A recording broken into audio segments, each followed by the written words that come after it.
से आम बात मैं अक्सर कहता हूं कि जो भी हमारी नई जियोपॉलिटिक्स दुनिया में जन्म लेगी, दुनिया ने आगे कहाँ जाना है, उसका फैसला होगा गज़ा से कि गज़ा का एंड गेम क्या है। यानी गज़ा में आखिर में क्या, अभी तो वो कहते हैं द डे आफ्टर, कि आखिर में गज़ा की कहानी कहाँ रुकेगी, कत्लेआम कहाँ रुकेगा और उसके बाद क्या होगा। अब इशू ये है कि अभी जब हम बात कर रहे हैं तो हमारे पास ये सारा दिन पिछले 24 घंटों से ये इतलात आ रही थी कि ये उससे पहले से इतलात आ रही थी कि नेतन्याहू इसराइल की जो सिक्योरिटी इस्टेब्लिशमेंट है उनके और नेतन्याहू के दरमियान शदीद इख्तलाफात पैदा हो गए हैं। और जो सिक्योरिटी इस्टेब्लिशमेंट है वो अमेरिकन सिक्योरिटी इस्टेब्लिशमेंट के साथ मिलकर ये चाह रही है कि ये जंगबंदी हो जाए और किसी तरह ये खत्ते में आग ना फैले। अच्छा, खत्ते में आग काफ़ी हद तक फैल भी गई है क्योंकि एक सीनियर कमांडर जो हैं हिजबुल्लाह के, उनको निशाना बनाया गया और आगे से हिजबुल्लाह ने कोई 200-250 रॉकेट फायर कर दिए शुमाली इसराइल पे। और वहाँ पे जो गलीली का इलाका है जिसको मकबूजा गोलान की पहाड़ी हैं असल में वो, तो वहाँ पर आग भी लग गई बड़े इलाके में। लेकिन जो उसके बाद फिर ये हुआ कि हमास की तरफ से ये बात कही गई और कतर की तरफ से भी और मिस्र की तरफ से भी और दोहा की तरफ से भी, और एमोस ह्यूस्टन जो कि उनके नुमाइंदा खसूसी हैं वो पेरिस पहुंचे हुए हैं और वो कोशिश कर रहे हैं कि लिबनान की जो जंग है वो इसराइल और लिबनान की जंग ना छिड़ जाए। यानी ऑलरेडी इसराइल और हमास की तो छिड़ी हुई है, लेकिन जो इसराइल और हिजबुल्लाह की जंग ना छिड़ जाए। तो तमाम रोज़ जो है पिछले 24 घंटों में वो नेतन्याहू पे ये दबाव रहा कि नेतन्याहू ने आज अपनी काबीना का इजलास करना है। उस इजलास में उसने जो बाइडन का अमन मुआहदा है उसके ऊपर हमास की तरफ से जो प्रपोज़ल आया है, हमास का ये कहना है कि जिसमें 2 रियासती हल और जो कैदी रिहा करने हैं इसराइल की जेलों से उसके नाम हम देंगे। और इसराइल का कहना यह है कि नहीं, वो नाम तो मतलब हम देंगे और वगैरह वगैरह वगैरह। तो इसके ऊपर काफ़ी डेडलॉक रहा। अब ये हुआ कि गैलेंट वहाँ पे गए जो इसराइल के वज़ीर दिफा हैं और वो अमेरिकन सिक्योरिटी इस्टेब्लिशमेंट से मामलात को तय करके वापस आ गए। और फिर ये हुआ कि आज जो है वो नेतन्याहू को यकीनन एक कॉल आई है बड़ी सख्त पिछले 24 घंटों में वाशिंगटन से।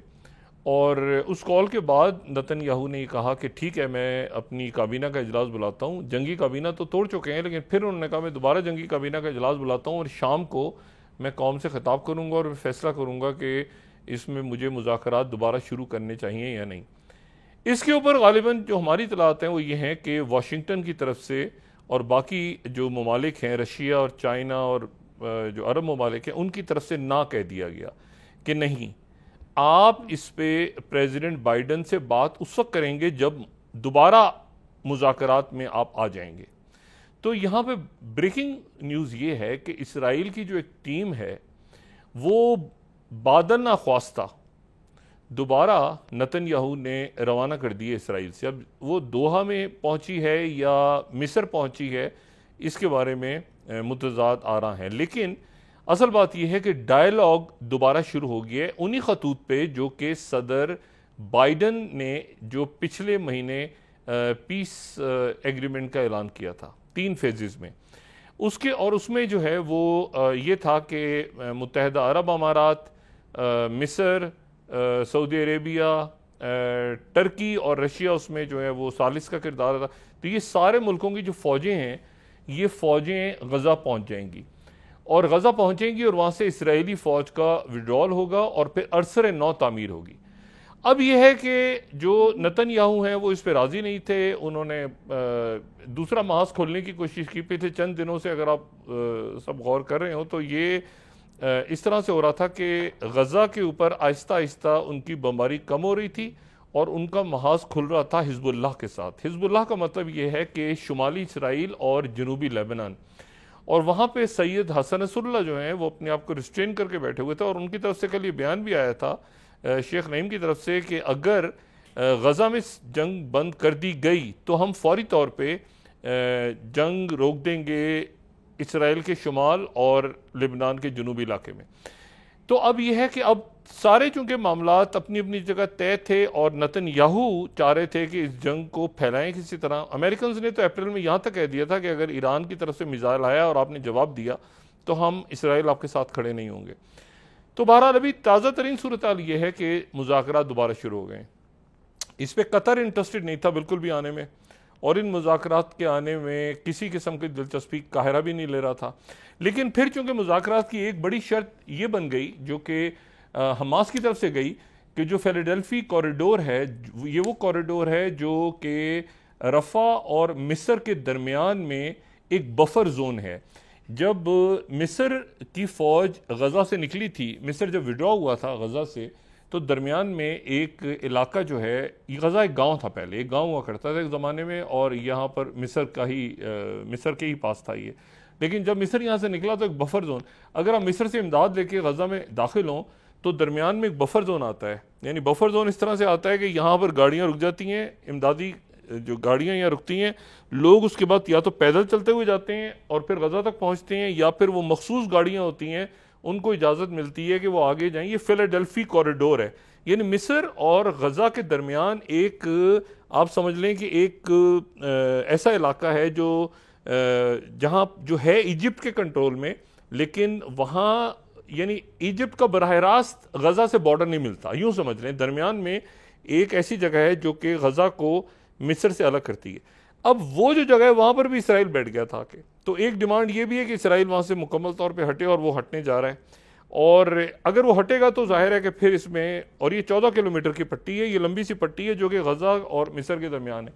अब यहाँ से जो इमदाद आती है, अगर आपने इमदाद भेजनी हो गज़ा, तो हम कहते हैं ना मिस्र के रास्ते जाएगी, तो मिस्र के एकदम वो गज़ा में दाखिल नहीं हो जाती, बल्कि वो पहले इस कॉरिडोर, ये जो 14 किलोमीटर तवील है, यहाँ पर वो रुकती हैं गाड़ियाँ, फिर वो ख़ास गाड़ियाँ आगे क्रॉस होती हैं जिनको इजाज़त मिलती है, वो ट्रक अंदर जाते हैं या दूसरे। तो ये अब वहाँ से भी विड्रॉल की बात शुरू हो गई है। तो मेरा ये ख्याल ये है कि कल तक हमें इस बात की इतला मिलेगी कि ये जो निगोशिएटिंग टीम अचानक भेजी है इन्होंने दोबारा, जिसमें मोसाद के भी रहनुमा हैं, मोसाद के ही लोग हैं बुनियादी तौर पे, क्योंकि अमेरिकन की तरफ से CIA इसमें है, यहाँ से मोसाद है और आर्मी के लोग हैं, और जो जाहिर है कि इजिप्ट की भी इंटेलिजेंस चीफ हैं अब्बास कामिल, वो वहाँ से शरीक हैं, और मुख्तलिफ मुल्कों के। बड़ी इंटरेस्टिंग बात यह है कि वज़राए ख़ारजा इसमें कम है, इसमें सिक्योरिटी इस्टेब्लिशमेंट के लोग ज़्यादा हैं, क्योंकि ये एक मामला ऐसा है जो कि एक सिक्योरिटी कंसर्न है पूरे इलाके के लिए। तो ये देखें कि ये जो मामला है ये आगे कहाँ पहुँचता है। उसके साथ ही अच्छा, अब इसको लिंक करें इस वाक़े को 2-3 और वाक़यात के साथ। दूसरा वाक़या जो अहम हो रहा है वो ये है कि आज बरतानिया में इलेक्शन है और 7 बजे शाम को पोलिंग ख़त्म हो जाएगी। अच्छा, इलेक्शन में पोलिंग ख़त्म हो जाएगी और इस बात के गालिब इम्कानात हैं कि वहाँ पे 14 साल के बाद लेबर पार्टी आ जाएगी, और लेबर पार्टी आ जाएगी और ऋषि सुनाक जो हैं वो बाहर हो जाएंगे इलेक्शन से।